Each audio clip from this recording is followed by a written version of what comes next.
Olá, eu sou Haroldo Maranhão, esse é o canal Vejam os Sinais e é bom ter você aqui comigo mais uma vez para acompanhar aqui o que eu estou propondo para sua reflexão acerca dos últimos dias, acerca do que a Bíblia diz, acerca da agenda que está diante da humanidade aí em algum tempo, no nosso futuro, né, na nossa perspectiva de futuro, na perspectiva do Senhor Deus, tudo já aconteceu. Eu acho algo maravilhoso perceber isso, eu já falei algumas vezes de que o Senhor escreve o livro de Apocalipse como um fato no passado, como algo que já aconteceu, porque na perspectiva da eternidade de Deus, tudo já está consumado, tudo já está estabelecido, Satanás já foi julgado e condenado. Alguns pensam e falam, puxa, Haroldo, mas por que o diabo persiste? Por que ele continua, né, se ele sabe que vai ser derrotado? Né? É que, na verdade, ele não sabia. E a Bíblia é um relato temporal, cronológico, de algo que já aconteceu enquanto estava em curso. Então a profecia de João, ele vai descrevendo tudo o que vai acontecendo, que na verdade já aconteceu, não é isso? Afinal de contas, quando a gente lê a profecia de Enoque, né, no livro da carta de Judas, a gente vê Enoque descrevendo a volta do Senhor com os seus santos, e nós ainda nem fomos, e nós vamos voltar junto com ele, junto com os anjos, né, naquele momento glorioso. Enfim, eu sei que é algo complexo, essa questão da relação tempo e espaço, mas a questão do mundo profético, da questão do mundo espiritual, ela nos oferece estas possibilidades, né? Ela nos oferece esses desafios de compreender. O fato é que sim, o Senhor reina, tudo já aconteceu, e nós podemos confiar na palavra de Deus e esperar e descansar nele. Mas aqui, então, avançando no conteúdo que eu me propus com você no vídeo anterior, de avançar aqui nas 4 primeiras trombetas, ou pelo menos começar a falar delas, né, nesta sequência, veja que, como eu compartilhei, os 4 primeiros selos de Apocalipse 6, eles são diferentes do contexto dos demais selos, né? Os 4 primeiros selos são conhecidos, inclusive, como os 4 cavaleiros do Apocalipse, e eu já tratei disso antes. Então, numa certa simetria, numa certa figura profética, né, que se repete, as 4 primeiras trombetas, elas também são completamente diferentes da 5ª, 6ª e 7ª trombetas, né? As 7 trombetas, elas são então o 7º selo. O 7º selo, que começou ao longo de Apocalipse 6, se você vai para o comecinho do capítulo 8, você vê que o 7º selo é a liberação das 7 trombetas para tocarem e trazerem o juízo.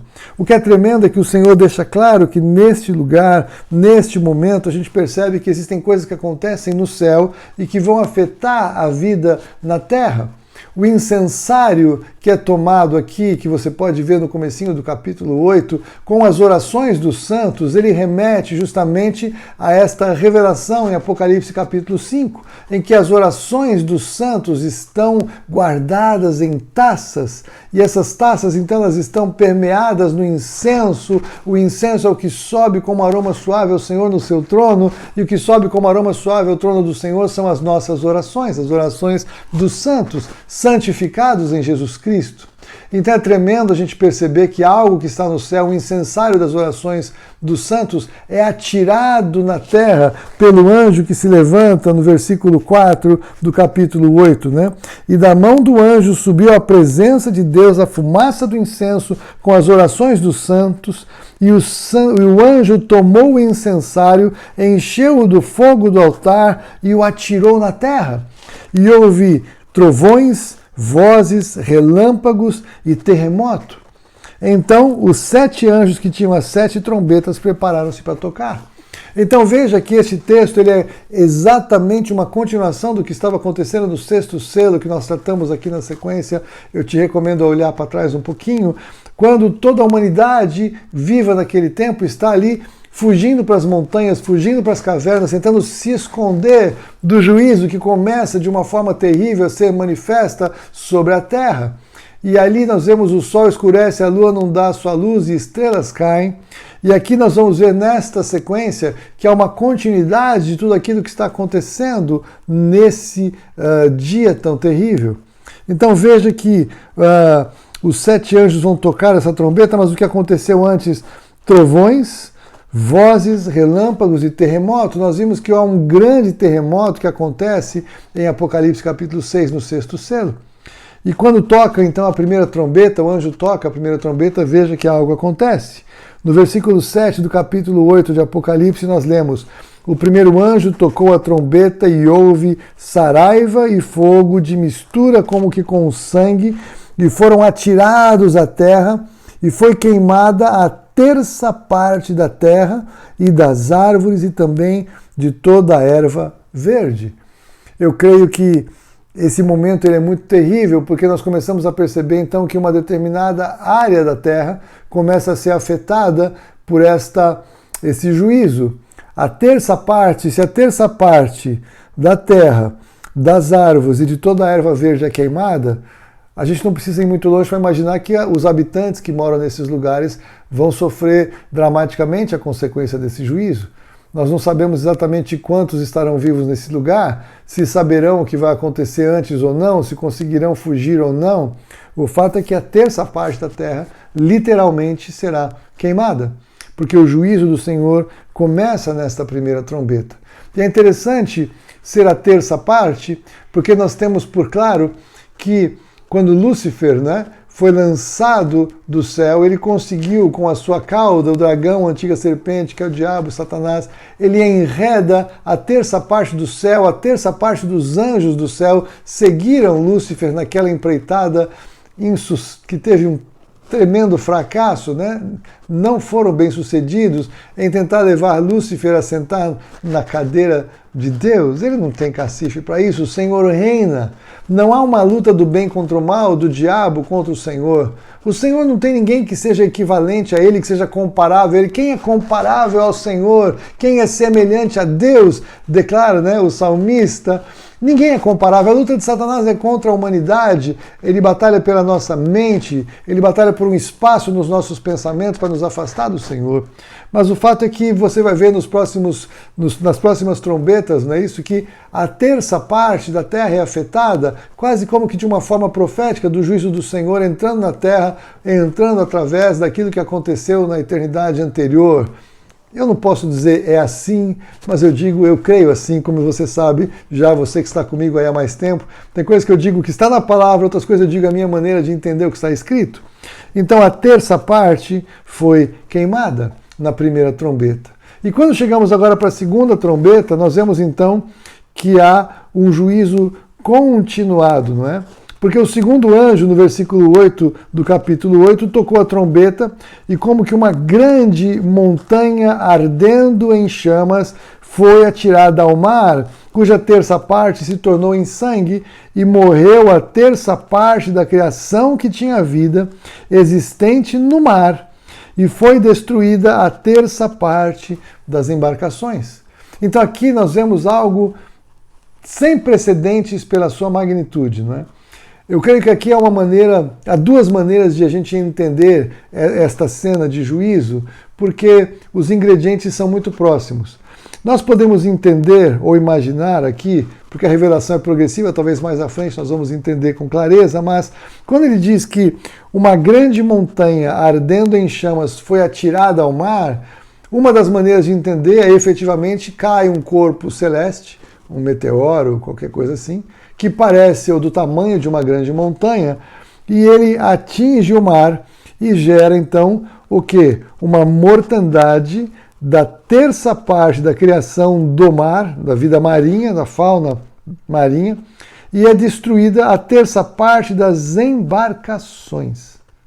As embarcações, se a gente pensar que existem grandes frotas de navio andando o tempo todo, de para lá e para cá, principalmente transportando petróleo, mas também transportando outras riquezas, outros grãos e outras commodities, outras riquezas, 1/3 das embarcações será atingida pelo tsunami causado por algo nesta dimensão de um monte que cai no mar. Agora, nós sabemos que algo dessa dimensão talvez não conseguiria atravessar aqui a nossa camada de proteção na Terra, e aí nós vemos que talvez uma outra possibilidade, que eu também considero válida, é um grande vulcão que entrasse em erupção numa região costeira ou numa ilha, e nós imaginarmos que a encosta desse grande monstro, esse grande vulcão, entre em colapso e caia abruptamente no mar, essa dimensão de terra caindo no mar também poderá ou poderia causar um tsunami. E aí a gente imaginar no sangue misturado, a lava misturada, tudo isso também é uma figura possível de gerar um grande tsunami que levaria a cabo 1/3 da frota, ou seja, toda a frota que estivesse nesta região, talvez um lugar de grande densidade de navios, de grande troca, de comércio, é este lugar. De qualquer maneira, seja caindo um corpo celeste, seja o vulcão entrando em erupção e aí colapsando essa parte, qualquer que seja a maneira, é claro que nós estamos falando de uma região com bastante densidade e intensidade de comércio marítimo. O fato é que esta etapa do juízo ela começa a ficar muito mais séria, muito mais densa, muito mais intensa, e ela nos leva a pensar, mas onde eu vou estar? Como eu vou estar? Como eu vou escapar de tudo isso, né? E eu tenho trazido sempre esse conteúdo de escatologia. Meu objetivo não é causar medo para você, o meu objetivo é te alertar para o fato de que tudo isso que vai acontecer, muitas coisas já estão acontecendo, nós percebemos muitas coisas acontecendo no céu ultimamente, acho que você percebe. Temos visto muitos vulcões entrando em erupção ultimamente, acho que você percebe. E tudo isso vai crescendo como dores de parto, manifestando o fato de que o Senhor em breve vai pesar a mão e trazer um juízo sobre a terra, sobre a humanidade que estiver viva. Vai ser um tempo terrível, mas é um tempo que o Senhor não espera que ninguém esteja, porque Ele provê livramento. Ele provê livramento pela salvação, pela graça, por meio da fé em Jesus Cristo. Ele provê livramento pela Sua palavra, para que possamos estar atentos àquilo que vai acontecer. E Ele vai liberar, ou Ele vai proteger, ou Ele vai retirar daqui aqueles que estão buscando em fé crer que o Senhor pode retirar aqueles que Ele queira daqui. Um arrebatamento é uma doutrina muito séria, muito profunda, num tempo em que há muitos debates, mas também o Senhor guardar aqui na terra, não tirar da terra, mas guardar na terra, também é uma outra possibilidade que existem muitos estudiosos que conhecem. Agora, o fato é que se formos guardados pelo arrebatamento, ou formos guardados aqui na terra sem arrebatamento, ou eventualmente morrermos, o fato é que estaremos sempre e para sempre com o Senhor, porque Ele disse a respeito daqueles que são dele, aqueles que Ele comprou por alto preço através do sangue de Jesus, que Ele nunca vai deixar, nem nunca, jamais vai abandonar. Agora, é claro que a gente pensar nos últimos dias dessa maneira é um exercício de fé. Sem fé é impossível agradar a Deus, mas em fé nós o agradamos, em fé nós vivemos o melhor de Deus, em fé a palavra de Deus se cumpre na nossa vida para a glória dele. O meu convite então para você é mais do que ficar apavorado com o que virá, é que você entenda que há um convite, há um chamado, há uma porta aberta oferecida pelo Senhor de graça, pela graça e por meio da fé, para você e eu sermos livrados de todas estas coisas que virão. Precisamos conhecer a Cristo, precisamos vigiar e orar, precisamos aprofundar a nossa experiência com Deus, precisamos estar prontos para aquele dia. Que você e eu possamos entender o avançado da hora, entender a agenda do Senhor que vai começar em algum momento adiante de nós, ou talvez já esteja até mesmo começando, para que possamos estar atentos àquilo que virá, para sermos livrados pelo poder do nome de Jesus. Se você quer saber mais sobre isso, pode me mandar mensagem, pode mandar e-mail, teria o maior prazer em te ajudar a compreender. Deus te abençoe, em nome de Jesus, e até o próximo vídeo, se Deus quiser.